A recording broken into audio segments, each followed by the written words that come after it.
रहमतुल्लाहि व बरकातुहू। Today our topic of discussion is biochemical test और उसमें हम लोग पढ़ेंगे न्यूमेरिकल रैपिड आइडेंटिफिकेशन टेस्ट। ठीक है, अब हमारे पास कुछ बायोकेमिकल टेस्ट हैं जो कि स्पेसिफिक बैक्टीरियाज के लिए होता है, स्पेसिफिक स्पीशी के लिए होते हैं, ये आज कह सकते हैं आप। जैसे हम लोगों के पास इधर है basically catalyst test, oxidase test, lactose fermentation, triple sugar test, straight utilization test. ठीक है, तो ये स्पेसिफिक स्पीशी के लिए ये टेस्ट परफॉर्म किए जाते हैं। जैसे कि कुछ एग्जांपल मैं देती हूँ कि कैटालिस्ट टेस्ट है वो किसके आइडेंटिफिकेशन के लिए होता है, स्टीफ की स्पीशी के लिए, जिसमें आता है स्टेफाइलोकोकस। ठीक है, देन है ऑक्सीडेज टेस्ट। ऑक्सीडेज टेस्ट हम बेसिकली या हम लोगों के पास जर्नली ये सीडोमोनास अर्जिनोजा की स्पीशी के लिए यूज़ किया जाता है। Lactose fermentation generally used for coliform gram negative bacteria of Enterobacteriaceae. Coliform के लिए जो क्या ग्राम नेगेटिव बैक्टीरिया है एंटेरियोबैक्टीरियसी का मेंबर है। नेक्स्ट है ट्रिपल शुगर आयरन टेस्ट जो कि इकोलाई की स्पीशी के लिए यूज़ किया जाता है। दैन स्ट्रेट यूटिलाइजेशन टेस्ट जो कि क्लैप्सिला न्यूमोनिया के लिए यूज़ किया जाता है। अब ये जो स्पेसिफिक रैपिड आइडेंटिफिकेशन टेस्ट है ना, ये एक स्टैंडर्ड प्रोसीजर है। ठीक है, इसमें हम लोगों के पास किया क्या है कि एक ऐसी स्ट्रिप बनाई है, ऐसी टेस्ट ट्यूब बनाई है जिसमें हर रिएजेंट इसमें डाला है कि लैक्टोज फर्मेंटेशन के लिए भी, लैक्टोज टेस्ट के लिए भी, ऑक्सीडेज टेस्ट के लिए भी, ट्रिपल शुगर आयन के लिए भी, स्ट्रेट यूटिलाइजेशन टेस्ट के लिए भी। अब फॉर एग्जांपल हम सबसे पहले एक स्पीशी लेते हैं, इकोलाई आपने ले लिया, इकोलाई की आपने ग्राम स्टैनिंग की, आया पॉजिटिव और नेगेटिव। अब क्या है कि ये हम लोगों के पास बहुत मुश्किल टास्क है कि हम वन बाय वन सारे टेस्ट को परफॉर्म करें, सारे टेस्ट के इंडिकेटर डालें, उनको इंक्यूबेट करें।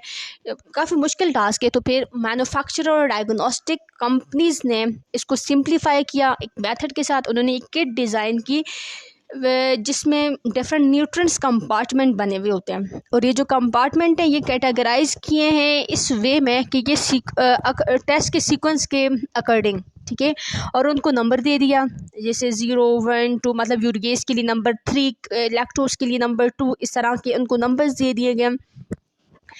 और फिर उसमें मीडिया डाला गया इस सीरीज़ की बेस पे। ठीक है, जो इस करैक्टरिस्टिक हैं मोटेलिटी एक्सेट्रा वो डिपेंड करती है ना। ठीक है, तो फिर टेस्टिंग के बाद हम जब रिज़ल्ट चेक करते हैं तो हम देखते हैं कि क्या ये जो स्पीशी है ये इसके पॉजिटिव रिज़ल्ट हैं किन टेस्ट के लिए। ठीक है, और कोड दिया हुआ होता है पॉजिटिव टेस्ट के लिए, फिर उन सब और आए ये जैसे अब देखो ये स्पीशी है ना, ये यूरिएज के लिए क्या है 3 है ना, यूरिएज 3 उसके लिए पॉजिटिव है, लैक्टोज के लिए भी पॉजिटिव है। ऐसे ही हम लोगों के पास जो है वो मतलब मुख्तलिफ टेस्ट के लिए ये पॉजिटिव आ जाता है। तो हम उन नंबर को इकट्ठा करते हैं, जैसे 3202, देन नीचे हम लोगों के पास जो मैनुअल है, ठीक है, ये दिया हुआ है, वहाँ पे देखते हैं तो हम लोगों के पास वहाँ स्पीशी का नाम आ जाता है। तो देन हम लोग क्या करते हैं, इजीली आइडेंटिफाई कर सकते हैं इसको। अब देखो कि अब इकोलाई के लिए 42201 आ रहा है, तो ये इकोलाई। अब ये जी 42203 आ रहा है, तो होगा तो ये इकोलाई नहीं होगा, तो समझो ये क्या अल्बर्टाइल है। ठीक है, तो सेम इसी तरह जो है ना, तो हम इसकी आइडेंटिफाई करते हैं, इसको आइडेंटिफाई करते हैं। और ये बहुत ही अच्छा जो वे है आइडेंटिफिकेशन के लिए। क्योंकि मैंने स्टार्ट में बताया कि ये बहुत it is so much difficult to perform that test one by one by adding these indicators and incubated. ठीक है, सो ये स्टेप है मैन्युफैक्चरर और डायग्नोस्टिक कंपनीज का।